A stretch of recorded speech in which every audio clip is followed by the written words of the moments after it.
Hi friends. இன்னைக்கு நம்ம guitar lessons ஈஸியா எப்படி தியரிஸோட ஸ்டாஃப் நோட்டேஷன்ஸோட எப்படி வாசிக்கிறதுன்னு நம்ம ஸ்டார்ட் பண்ண போறோம். அதுக்கு நான் யூஸ் பண்ற புக் பார்த்தீங்கன்னா ஹாலியன் நோட் புக் மெத்தட் புக் 1. நான் இந்த புக்கை வச்சு தான் என்னோட ஸ்டூடெண்ட்ஸ் நான் லண்டன் ட்ரினிட்டி எக்ஸாம்ஸ்க்கு ப்ரிப்பேர் பண்ணுவேன். It is the basic. It teachers you. இது உங்களுக்கு எல்லா தியரிஸையும் கற்றுக் கொடுக்கும். எப்படி ஸ்டாஃப் நோட்டேஷன்ஸு எல்லாமே it will teach everything. Staff நோட்டேஷன்ஸ்லுடைய எல்லா தியரிஸு லெட்டர்ஸ் எல்லாமே உங்களுக்கு ஸ்டெப் பை ஸ்டெப்பாக அவங்க உங்களுக்கு கொடுத்துருப்பாங்க. இந்த புக்கை நீங்கள் யூஸ் பண்ணும்பொழுது என்ன டைப் கிட்டார்ஸ் இருக்குது, எப்படி டியூன் பண்ணணும் அதுவும் கொடுத்துருக்குறாங்க. அது போக from the beginning staff notations எப்படிங்கிறதும் அங்கே கொடுத்துருப்பாங்க. Let me explain slowly. Staff notations அப்படிங்கிறது 5 லைன்ஸ் இருக்கும் இல்லையா? 5 லைன்ஸ். இந்த 5 லைன்ஸ்க்கு இடையில 4 ஸ்பேசஸ் இருக்கும். ஸ்பேஸ்னா கேப் இருக்கும். இந்த 5 லைன்ஸ்க்கும் ஒரு நேம் இருக்குது. ரைட். இந்த 4 ஸ்பேசஸ்க்கும் ஒரு நேம் இருக்குது.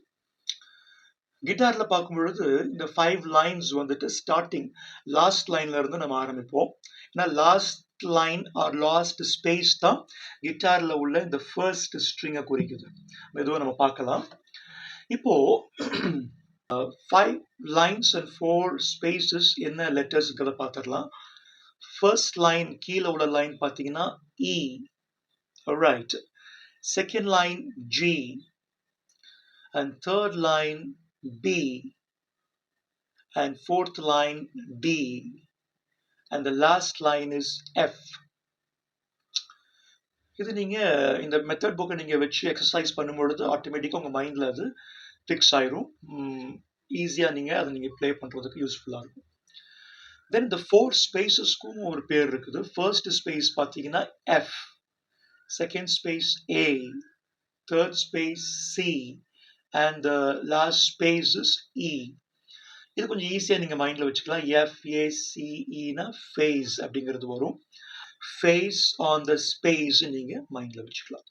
அப்போ இந்த ஸ்பேஸில் உள்ள FAC நீங்கள் புரிஞ்சுக்கிட்டீங்கன்னா எஃப்க்கு முன்னாடி உள்ள லைன் இ, எஃப்க்கு அடுத்த உள்ள லைன் ஜி அப்படிங்கிறது உங்களுக்கு புரிஞ்சிடும். ஏன்னா மியூசிக் ஆல்பபெட் என்னன்னா ABCDEFG. ஏக்கு அப்புறம் பி வரும், பிக்கு அப்புறம் சி தான் வரணும், சிக்கு அப்புறம் டி, லாஸ்ட்ல ஜிக்கு அப்புறம் திரும்ப ஏ ஸ்டார்ட் ஆகும். அப்பனா ஏக்கு முன்னாடி என்ன வரும்?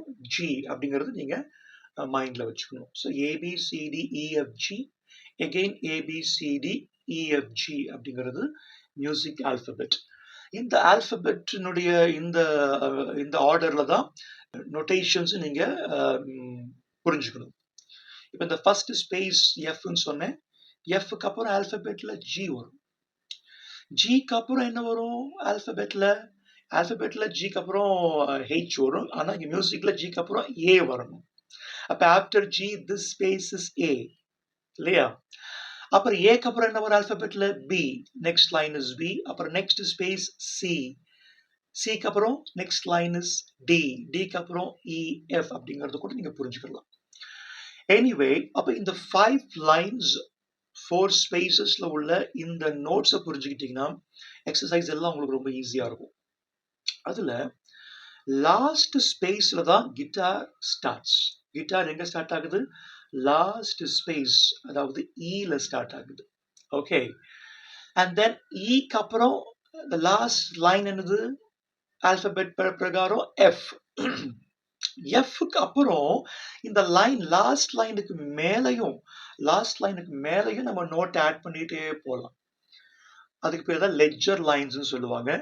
அது மேல ஆட் பண்ணிட்டே போனா ஹையர் நோட்டுக்கு, அந்த 5 லைனை கீழே ஆட் பண்ணிக்கிட்டே வந்தீங்கன்னா அது லோவர் நோட்டுக்கு லெட்ஜர் லைன்ஸ். இன்னைக்கு நம்ம பார்க்க போறது லாஸ்ட் ஸ்பேஸ் இ, அப்புறம் லாஸ்ட் லைன் எஃப். அந்த எஃப்க்கு அப்புறம் இந்த லைனுக்கு மேல உட்கார்ற மாதிரி, அதுக்கு பேரு ஜி. இந்த 3 நோட்டு தான் ஹாலியன் நோட் புக்ல ஸ்டார்டிங்ல அவங்க எக்ஸசைஸா ஆரம்பிச்சிருக்கிறாங்க. உங்களுக்கு இந்த கிட்டாரை பத்தி I think you should know. இந்த கிட்டார் இதுக்கு பேர் தான் ஃப்ரெட் போர்டுன்னு சொல்லுவாங்க. இந்த ஃப்ரெட் போர்டில் பார்த்தீங்கன்னா ஒவ்வொரு பாக்ஸாக கொடுத்துருப்பாங்க. இந்த ஃப்ரெட் போர்டு பார்த்தீங்கன்னா இந்த பார் மூலமா டிவைட் ஆயிருக்கும். Okay, first Fred, second Fred, third Fred நம்ம புரிஞ்சுக்கிறதுக்காக இந்த பார்ல டிவைட் பண்ணியிருப்பாங்க. இதுக்கு பேர் தான் ஃபர்ஸ்ட் பாக்ஸ்க்கு பேர் first Fred, second Fred, third Fred. Okay, இந்த ஸ்டார்டிங்ல உள்ள இதுக்கு பேர் நட்டுன்னு சொல்லுவாங்க. நட்ல இருந்து நம்ம ஆரம்பிக்கணும். First Fred, second Fred and third Fred. ஆனால் இந்த ஸ்டார்டிங் மெத்தட் புக் இந்த 3 ஃப்ரெட்ல தான் இருக்கும். 3 ஃப்ரெட்ல அண்ட் தென் ஒவ்வொரு ஃப்ரெட்டுக்கும் ஒவ்வொரு ஃபிங்கர் நீங்க யூஸ் பண்ணணும். First Fred for first finger, second Fred for second finger, third Fred for third finger. இப்படி யூஸ் பண்ணிக்கணும். அதுல பார்க்கும் பொழுது இந்த கிட்டாருடைய ஸ்ட்ரிங் நேம் எல்லாம் உங்களுக்கு எக்ஸசைஸை பண்ண உங்களுக்கு ஈஸியா வந்துடும்.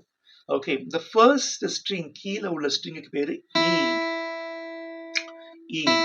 அந்த இ தான் இந்த ஸ்டாஃப் நோட்டேஷன்ல உள்ள லாஸ்ட் ஸ்பேஸ்ல உள்ள இ.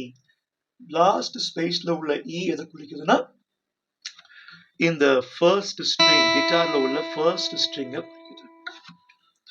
இந்த லாஸ்ட்ல உள்ள ஸ்பேஸுக்கு அடுத்த உள்ள இந்த லைன் எதை குறிக்குதுன்னா இந்த ஃபர்ஸ்ட் ஸ்ட்ரிங் ஆகிய இ இருக்கு இல்லையா, அந்த ஸ்ட்ரிங்கை நீங்க ஃபர்ஸ்ட் பார்ல இப்படி பிரஸ் பண்ணி இந்த பாருக்கு பக்கத்துல இப்படி பிரஸ் பண்ணி பிடிச்சீங்கன்னா அது எஃப்.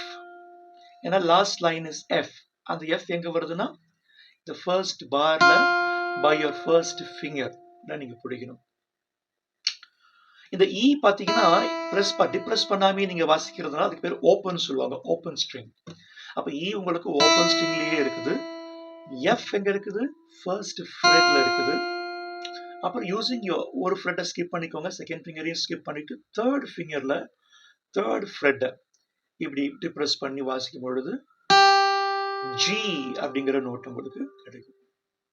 ஜி எங்க இருக்கு? இந்த 5 லைன் ஸ்டாஃப்ல எஃப் லைனுக்கு மேல அந்த ஸ்பேஸ்ல வரும். எஃப் லைனை ஒட்டி எஃப் லைனுக்கு மேல உட்கார்ந்து இருக்கிற மாதிரி ஸ்பேஸ்ல இருக்கும். ஓகே, நான் உங்களுக்கு இன்னொரு விஷயம் சொல்லணும்னு இருக்கிறேன். நோட்ஸ்ல 2 டைப் நீங்க ஃபர்ஸ்ட் புரிஞ்சுக்கணும். ஒன்று, இந்த 5 லைன்ஸ்க்கு மேல நோட்ஸ் வரும், லைனுக்கு மேலேயே நோட்ஸ் வரும். அது பார்த்தீங்கன்னா லைன் நோட்னு சொல்லுவாங்க. அந்த 5 லைன்ஸ்க்கு மத்தியில இடையில ஒவ்வொரு 2 லைன்ஸ்க்கு இடையில நோட்ஸ் வந்துச்சுன்னா அதுக்கு பேரு ஸ்பேஸ் நோட்.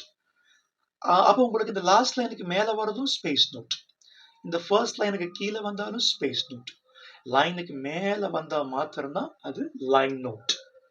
இன்னைக்கு நீங்க 3 நோட்டை நீங்க இந்த ஸ்டாஃப் நோட்டேஷன்ல கிட்டார்ல படிச்சுக்கிறீங்க. ஒன்னு லாஸ்ட் ஸ்பேஸ், இன்னொன்னு லாஸ்ட் லைன், அப்புறம் லாஸ்ட் லைனுக்கு அடுத்தது உள்ள அந்த space. Last space is E, last line is F, last லைனுக்கு அடுத்தது உள்ளது ஜி, இ எஃப் ஜி. இ ஓப்பன் ஸ்ட்ரிங், ஃபர்ஸ்ட் ஸ்ட்ரிங் இ. அந்த ஓப்பன் ஃபர்ஸ்ட் அந்த ஃபர்ஸ்ட் ஸ்ட்ரிங்ல உள்ள ஃபர்ஸ்ட் ஃப்ரெட்டை டிப்ரெஸ் பண்ணி வாசிச்சீங்கன்னா எஃப், தேர்ட் ஃப்ரெட்டை டிப்ரெஸ் பண்ணி வாசிச்சீங்கன்னா அது ஜி. Okay, right. இப்போ இந்த 3 நோட்டை ஓகே எப்படி இந்த staff நோட்டேஷன்ல கொடுத்துருப்பாங்கன்னா there are a few things to know. One is first in general ஒரு சர்க்கிள் மாதிரி ஒரு நோட் இருக்குது. அந்த சர்க்கிள் மாதிரி உள்ள நோட்டுக்கு பேரு ஹோல் நோட்னு சொல்லுவாங்க. Whole note in America whole நோட்னு சொல்லுவாங்க. எங்க மெத்தட் புக்ல நாங்க ஹோல் நோட் தான் சொல்றோம். ஹோல் நோட்னா இந்த ஒன்லி ஒரு சர்க்கிள் மாத்திரம் இருக்கும். அந்த ஹோல் நோட்டுடைய கவுண்டிங் பாத்தீங்கன்னா 1 2 3 4. Okay, 4 counting. அந்த 4 கவுண்டிங்ல ஃபர்ஸ்ட் கவுண்ட் மாத்திரம் தான் நீங்க வாசிக்கிறீங்க. செகண்ட், தேர்ட், ஃபோர்த் நீங்க வாசிக்க கூடாது. You have to count it, but you should not play. இப்போ ஒரு சர்க்கிள் இந்த சர்க்கிள் பாத்தீங்கன்னா ஈக்கு மேல கொடுத்திருந்தாங்கன்னா இ ஓப்பன் ஸ்ட்ரிங் இய 1 வாசிச்சுட்டு 2 3 4 you have to wait, count it and wait. எப்படி 1 2 3 4. ஒருவேளை சர்க்கிள் எஃப்க்கு மேல கொடுத்திருந்தாங்கன்னா ஃபர்ஸ்ட் ஃப்ரெட் இல்லையா, அதே ஃபர்ஸ்ட் ஸ்ட்ரிங்ல ஃபர்ஸ்ட் ஃப்ரெட்டை பிடிச்சிட்டு 1 2 3 4. அதே அந்த சர்க்கிள் ஜில கொடுத்திருந்தாங்கன்னா ஜி எங்க எஃப் லைனுக்கு அடுத்தது வரும் ஸ்பேஸ்ல. அப்ப தேர்ட் ஃப்ரெட்டை பிடிச்சிட்டு 1 2 3 4 அப்படின்னு நீங்க என்ன செய்றீங்க, பிளே பண்றீங்க. So you got it. E, F, G note, first string open, then first fret, third fretல அதை whole noteல எப்படி வாசிக்கிறது? Circle அந்த Eக்கு மேல, Fக்கு மேல, Gக்கு மேல கொடுத்திருந்தாங்கன்னா 4 கவுண்ட்டுக்கு first கவுண்ட்டை வாசிச்சுட்டு 2, 3, 4 you have to wait.